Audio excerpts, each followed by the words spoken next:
All of the videos on my channel have been focused on serial killers and the atrocities that they have committed. Throughout my research, I constantly found myself thinking about the punishments they would receive. If people like Joseph James D'Angelo Jr. and Dennis Rader are still in prison, does that actually bring any sense of justice to the victim and their families? On the other hand, serial killers like Lonnie Franklin Jr. died in prison, while William Bonin was executed by the state. Regardless if you think the death penalty should be legal or illegal, killing the person who caused society all this death and destruction, does that actually solve the problem? What should be the punishment that people should receive when they commit a crime? This is a problem that humans have faced throughout all of society, from ancient Egypt to the Roman Empire, and now in modern times, we still have debates over what type of punishment the worst offender among us should receive. But what happens when someone has had enough of the bureaucracy and takes matters into their own hands and becomes a vigilante?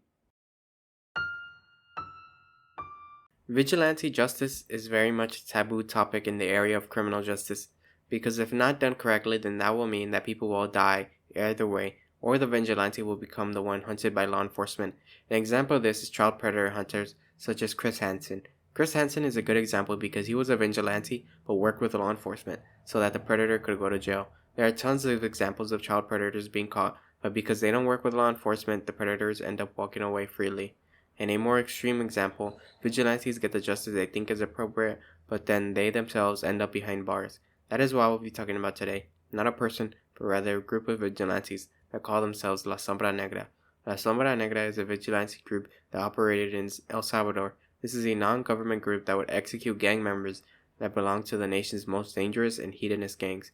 Before understanding La Sombra Negra, we have to understand the country in which they operate in. 15-year-old guerrillas guard the entry into San Lorenzo. The rebels have held this town for 3 months now. El Salvador suffered a brutal civil war.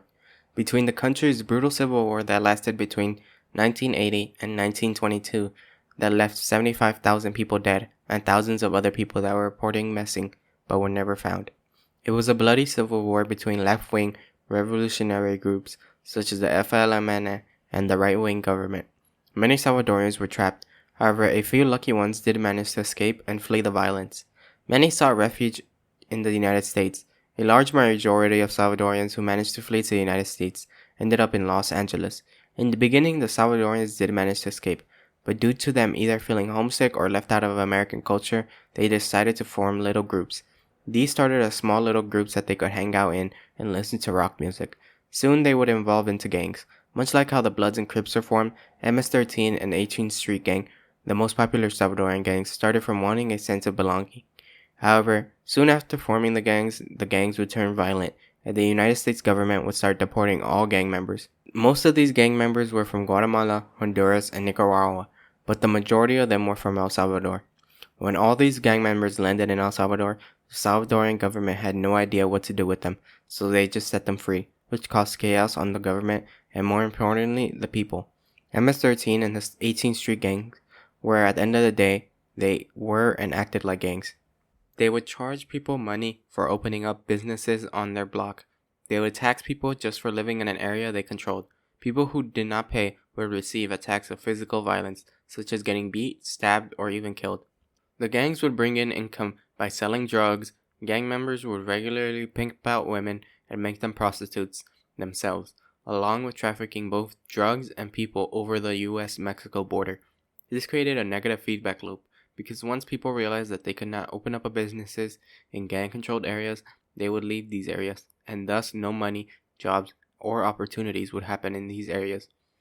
Once the gang had collected all of their money from all their sources of income, they would pay off police officers and politicians, so people didn't even bother calling the police or speaking out about the crimes being committed, because nothing would be done about it, and because if you were caught, MS-13 did not take kindly to people who reported on them to authorities. Regular, ordinary Salvadorians felt trapped by this. To many Salvadorians, it felt like they only had two choices, either join the gang or die.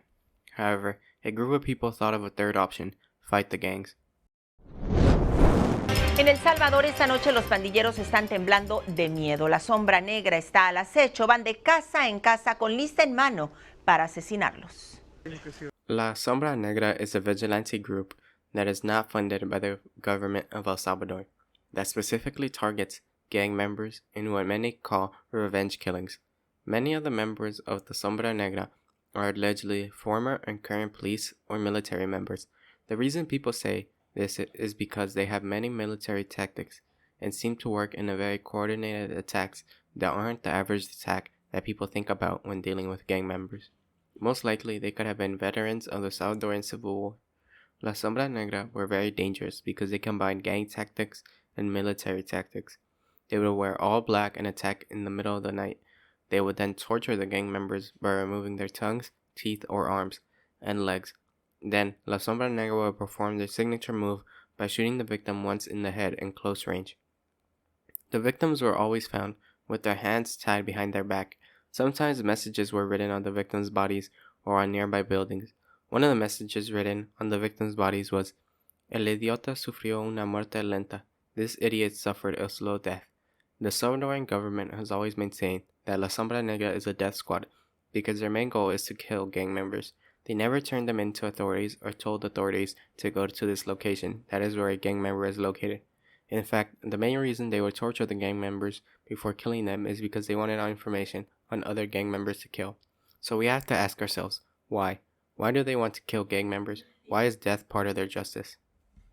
The reason that the Sombra Negra was formed and even began killing in the first place was that their dissatisfaction with how the Salvadorian government was treating the criminals. MS-13 had made so much money from their various illegal businesses, human trafficking, extortion, and drug trafficking to name a few, that they paid off politicians, then they paid off judges and police officers. Before long, everyone was in the pocket of MS-13, so La Sombra Negra felt like they needed to step up where the police weren't. La Sombra Negra felt like if the police couldn't and were not enforcing the laws, so in their own words, they were going to cleanse society. La Sombra Negra was active from 1989 to 1995. However, they would re-emerge in 2014 by ambushing the house of an MS-13 member. They would be tortured, all 4 members, they would be killed, and they would perform their signature calling card by shooting the victim in the back of the head once. After this, pamphlets and posters were posted all over the same neighborhood, telling all MS-13 members to leave within 5 days or face death. As I noted previously, they tortured them so they could get information on other gang members to target, which they apparently did get, because a few years later they would tie up another 4 MS-13 gang members and take them to a soccer field and shoot them in the head in the exact same way. So now we know who La Sombra Negra is and why they perform these acts. We have to ask ourselves, is this actually working? The main reason La Sombra Negra was established was because the founding members felt like the current judicial system in El Salvador was lacking and did not serve the people, but was another corrupt part of the government that the gangs used and abused, which led us to a catch-22, because if we acknowledge as a society that a judicial system in which impartial people judge whether or not another person is guilty based on evidence, then how is a system that is built on vengeance and anger not one day going to turn on the people that uphold it? An example would be the gang members that La Sombra Negra killed. How can they prove that those people were gang members? Also, La Sombra Negra had previously made threats ordering all gang members to leave the area. However, what if someone who is not gang-related decided to leave the area just because they felt unsafe? Would La Sombra Negra classify them as a gang member? Also, there are questions about the punishments. So far, the only punishments that La Sombra Negra handed out is death. Does this mean that every gang member gets a death penalty? Even if some were forced into the gang at a young age because of the circumstances that they grew up in, versus someone who is a high-ranking gang member who willingly joined the gang. Also, since the Salvadoran government always claims that La Sombra Negra is not funded by them or affiliated by the government in any way, what they are doing is illegal. In many ways, La Sombra Negra has become a gang themselves, as what they are doing is illegal. So what is stopping someone from shooting back at La Sombra Negra? Nothing. This could lead to even more bloodshed and a gang war between MS-13 and La Sombra Negra, which is the exact reason that the Sombra Negra was established, in order to stop more violence from occurring. However, it is having the opposite effect. It is also impossible not to mention one interesting thing about La Sombra Negra. Many people are curious about their origins and how they started. Many people believe that La Sombra Negra could be paid for by rival gangs in order to diminish the influence and power of MS-13. It would not be a far-fetched idea, because that is how the Cali cartel handled the fact that Pablo Escobar's Medellin cartel was becoming too powerful. They funded a group called Los Pepes, whose main goal was to fight back against the Medellin cartel. They would publicly execute Pablo's hitmen along with making his life and operations of the cartel difficult. As Los Pepes were at many times just as ruthless as Pablo Escobar himself, they would target and kill anyone even remotely associated with him, from his lawyers, guards, and associates. So who's to say that a rival gang or cartel is not the one funding or helping La Sombra Negra in some way? They would also have an incentive, as the incentive would be that they would destroy a competitor and also keep other valuables they steal. They would financially profit from stealing MS-13s, drugs, and weapons, which then they could sell or just use the firearms. Or La Sombra Negra could use them to upgrade their arsenal, or sell the drugs and use that money to upgrade their arsenal. But more importantly, they would be getting rid of a competitor. A different gang or cartel could control El Salvador, so they would profit financially, but more importantly, they would increase their influence and power across El Salvador. Llevamos 8 meses en esta guerra contra las pandillas. 8 meses. Y gracias a Dios la estamos ganando. Estamos parados en lo que hasta hace poco fue la tierra más peligrosa del mundo. Y ahora estamos en camino a ser el país más seguro de todo el continente americano. In the end, we are left with a country that is trying its best to recover from a civil war. It is facing the consequences of that bloodshed, such as low literacy rates and high levels of an aging population. Those factors lead to a country being stricken with poverty, which in the end make it easier for the gang to recruit young people to join, as gangs promise people money, power, status, and most importantly, a purpose to live. Since El Salvador is stricken with poverty, there is not much innovation or prosperity, so people naturally would turn to whatever makes them the most money, which are all areas that the gangs control, such as the drug trade, human trafficking, arms dealing, and a mountain of other illegal activities. The question is, how does El Salvador deal with this? La Sombra Negra believes it is through punishment. They fight fire with fire. Are they wrong? Who's to say? We really have to understand what justice is. For different people, justice is different things. Some people think justice depends on the crime. For example, depending on the crime, justice might be sending someone to jail. Others think sending someone to therapy is justice. Others think the death penalty is justice. But for many, vigilantism is different than justice, because justice is meant to take back into account society as a whole, meaning that a goal for the person is to be rehabilitated back into society so they cannot reoffend and harm another victim, which can also in a sense be justice to the victim, as the victim can know that the offender is no longer a threat to them or anyone else. So is vigilante justice really necessary? How do we even know if La Sombra Negra is not killing innocent people, or they aren't being biased? I know currently I sound like I'm defending the gangs, but I want to make it clear I am not defending the gangs, but rather I want people to feel safe in their own communities. Because currently, it sounds like La Sombra Negra is just another gang. They have no accountability, they have no way of checking to make sure that the person is truly guilty.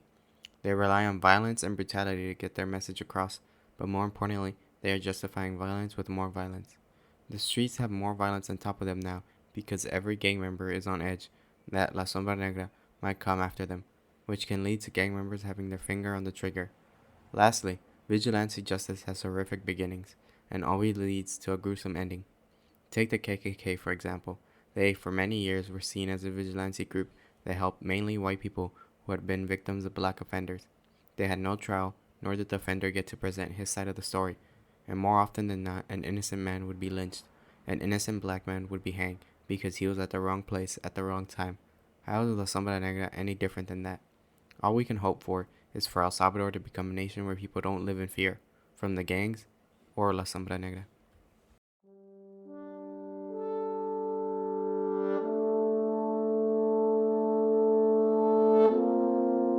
And as always, thank you for watching.